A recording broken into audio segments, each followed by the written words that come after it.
At Sintef Lab, just some meters away from here, we make sensors. In this building, we make pressure sensors, especially good at making pressure sensors, and we can make them small. This is the smallest one we have made, and because of the small size, we can put it into the body. So we can measure pressure directly inside the organ of interest. And we have done so. We have put the sensor into the urinary bladder, in this case. And we have actually measured the bladder pressure in patients. So this is a direct measurement from the bladder to the outside world. So why would we do this? So a young, healthy man or woman, one day riding a tour on a motorbike, going into an accident, the next day, the riding tour must be done in a wheelchair because of a spinal cord injury. And this, one of the most dramatic consequences of this is a lost control over the bladder. And this guy, he can't sense the bladder pressure any longer, so he doesn't know when to go to the toilet. And if this condition is untreated, then it can damage the kidneys, and in worst case, it can cause death. But it's not only important with the bladder function for the life or survival, it's also important for the quality of life. So as you can see here, this is if you ask the paraplegic,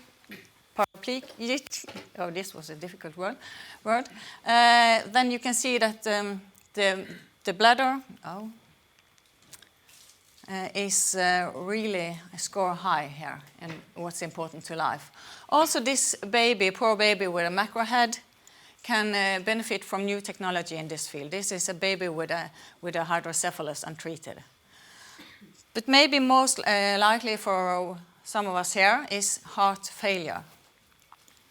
So also for this patient group, it's a new technology in this field to measure the pressure inside the body can be really good help. So actually the doctors are measuring pressure in the body. They do that today. They measure in the eye, in the heart, or close to the heart, and in muscles. So there are lots of application areas. But they do have old methods, not very reliable, and they can't measure over a long period of time. So they really need new methods to do this. And we have started with one application to measure the urinary bladder pressure. But there are many more. We see more applications that will come. So we published news about this activity last year, and it generated a lot of interest from all over the world. So one inventor from California phoned me and said it's all over the news. So it has actually generated a lot of attention, and that tells us that we are in front in this field. So how have we done this? I would say one word is important. It's collaboration. So we have managed to measure, and we have done this in collaboration with the doctor, especially one doctor, Thomas Glatt at Sunnaas Hospital. So it's a close collaboration between the doctor and between the technologists. We have developed exactly what they want, what they need. So we have not started making something that we think they need, but what that ends up with nothing else than what they had in mind. So what we do, we can offer something new. This is how they do it today with an old and not very reliable method, but we can do it in a complete different way because of the small size of the sensor. So speaking in the more business language, we can offer something new into an existing market. So what's the next step then? we can't stop now. So we have to find out how to commercialize this. And together with the guys from our technology transfer office, we have started discussions on this. And they have completely new and sometimes strange questions, I think.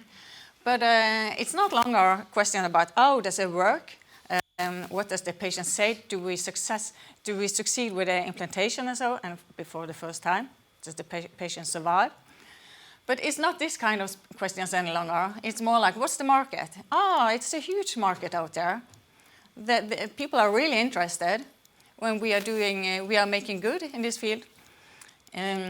But this is not questions any longer. It's totally new questions, and I guess some of you know all these words. And it's not only new questions, it's also a new language, and I think this one is the most difficult one. So it's a new world. But when we have found the answer to these questions, then we will decide how to commercialize this. Will it be a starter company, or will it be a licensing to existing companies? But also this is a quite competence-demanding field, and also it's good to have the researchers on board, but it generates also new questions on a personal, for the persons involved.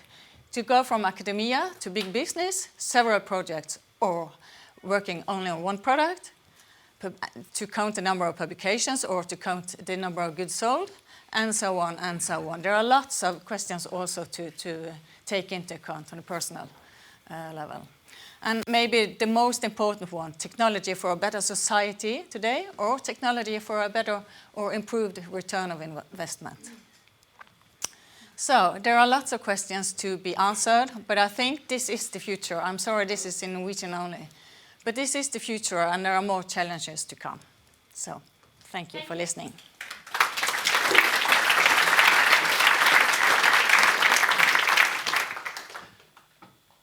No, that was a really tiny pressure sensor.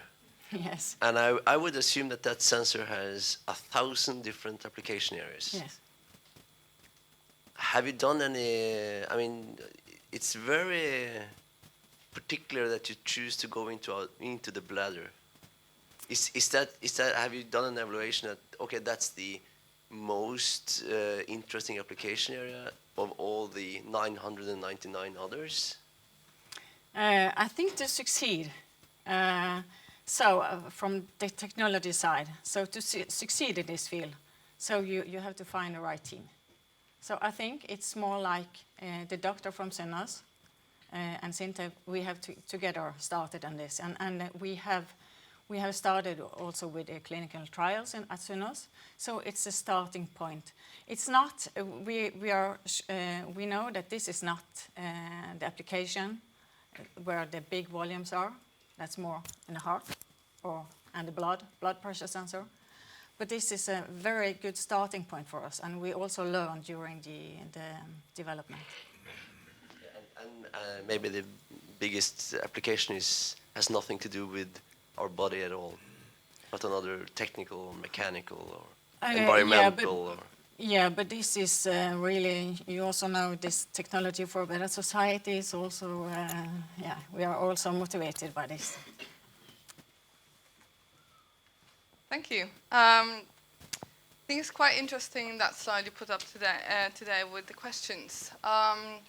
It shows, from my perspective, what is quite a typical difference between scientists and people trying to commercialize products. And I think it's quite important to bridge the gap in the knowledge between the scientists and the people commercializing it. And I will actually say that I don't necessarily see that there's a difference between return on the investment and being good for society.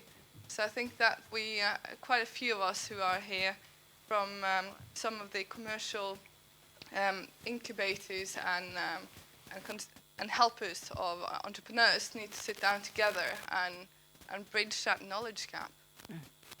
Yeah, I think I forgot this sentence, but I think that's the most important, to combine technology for a better society and good return on investment. With return on the investment that you actually get it out in the market for some, but not necessarily for all. So I think finding a path there where you can do both Yeah. is something I would love to see this product do. Yeah. But it may take some time. Yeah. So the investors need to be patient to Absolutely. yeah. So you need patience.